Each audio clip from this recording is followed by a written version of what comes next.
আমাৰ প্ৰতিগৰাকী ক্ৰীড়াবিদৰ প্ৰতি আমাৰ শ্ৰদ্ধা আছে আৰু তেখেতক লৈ আমি গৌৰৱান্বিত। নিশ্চিতভাৱে এই সন্দৰ্ভত আমাৰ যিখিনি কৰণীয় আমি ৰাজ্য চৰকাৰৰ তৰফৰ পৰা আমি নিশ্চিতভাৱে কৰা হ'ব। কাৰণ মাননীয় প্ৰধানমন্ত্ৰী ডাঙৰীয়াই এই সন্দৰ্ভত প্ৰতিগৰাকী খেলুৱৈক যেনেধৰণে অভিনন্দন জনাইছে আৰু তেখেতে যোৱা 11 বছৰে ক্ৰীড়া ক্ষেত্ৰখনক শক্তিশালী কৰাৰ বাবে যিখিনি তেখেতে বলিষ্ঠ পদক্ষেপ লৈছে, গতিকে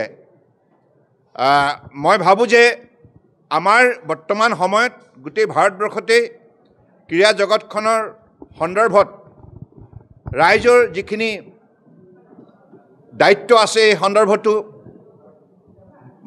মাননীয় প্ৰধানমন্ত্ৰী ডাঙৰীয়াই যোৱা 11 বছৰে যিখিনি দৃষ্টান্তমূলক পদক্ষেপ গ্ৰহণ কৰিছে তাৰ ফলত আজি ক্ৰীড়াবিদসকলেও উৎসাহিত হৈছে আৰু এই ক্ষেত্ৰত আমাৰ প্ৰতিগৰাকী খেলুৱৈৰ প্ৰতি সমদৃষ্টি ৰাখি সকলোৰ প্ৰতি আমি শ্ৰদ্ধা জনাই আমাৰ যিখিনি কৰণীয় আৰু আমাৰ উৎসাহ জনোৱাৰ যিখিনি দায়িত্ব সেইখিনি আমি সদায় পালন কৰি যাম। ইয়াত কেতিয়াও কৃপণালি কৰা নহয়।